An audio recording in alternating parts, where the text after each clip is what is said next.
dans son crucifixion, l'effusion du très précieux sang de Jésus-Christ. Arrivé au calvaire après un pénible voyage, où il eut à supporter le poids de l'arbre de la croix sur ses épaules blessées et sanglantes, Jésus-Christ fut livré à toute la fureur des Juifs et dépouillé de tous ses vêtements, jusqu'à celui-là même qui touchait sa chair et que le nombre de la violence des coups avait collé à sa peau.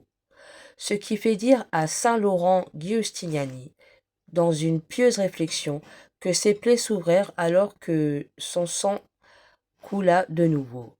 Je considère ici la cruelle douleur de Jésus, sa confusion, les opprobres, les insultes, les tortures que cet agneau innocent eut à souffrir au milieu de ces loups pleins de rage, avides de son sang, avides de le crucifier.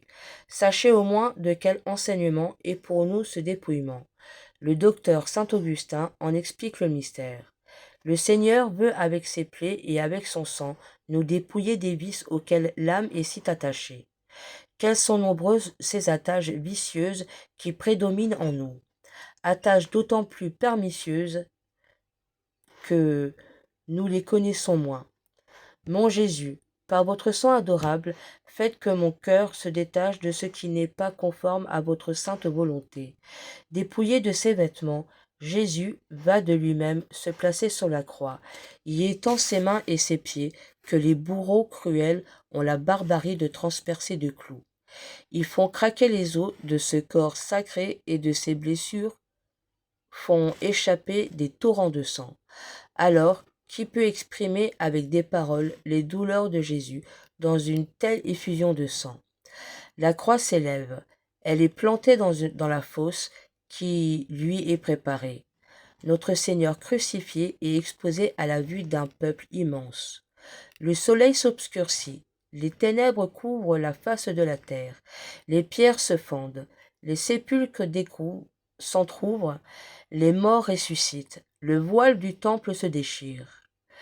Cependant, Jésus offre son sang au Père éternel, et lui prie par ce sang de pardonner à ses bourreaux. Il efface avec ce sang la sentence de la damnation éternelle, apaise la justice irritée, consomme son sacrifice, et scelle avec ce sang et avec sa mort le nouveau et éternel testament. De ses plaies comme de ses sources vives coule ce sang qui arrose la terre et la purifie de ses souillures. Comme dit saint Chrysostome, qui ne voudra pas participer à ce sang?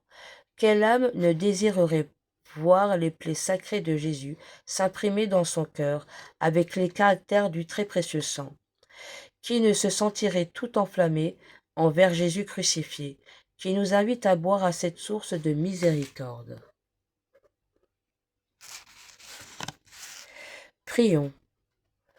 Mon Sauveur crucifié, si quelquefois, par mes péchés, je me suis joint à vos bourreaux, si j'ai ouvert vos plaies et en vous crucifiant de nouveau, dans mon cœur, aujourd'hui plein d'affection et de repentir, je sens la plus vive douleur.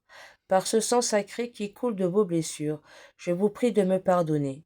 Je vous adore sur la croix, et je joins mes adorations à celles de votre très sainte Mère Marie, le bien-aimé disciple Saint Jean, Marie-Madeleine, les saintes femmes et le bon larron, convertis vous offrir sur le calvaire. Vous avez dit que lorsque vous seriez élevé de terre, vous attireriez toutes choses à vous par l'effusion de votre très précieux sang.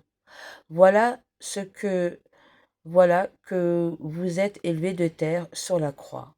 Ô Seigneur, qu'aujourd'hui votre nom soit glorifié, la croix est votre gloire.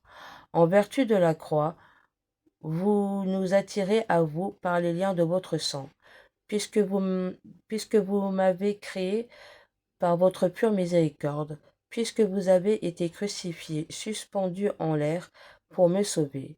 Faites, ô mon Dieu, que je ne me sépare plus de vous par le mérite de ce sang si tendre que vous avez répandu par mon salut. Pour mon salut. Amen.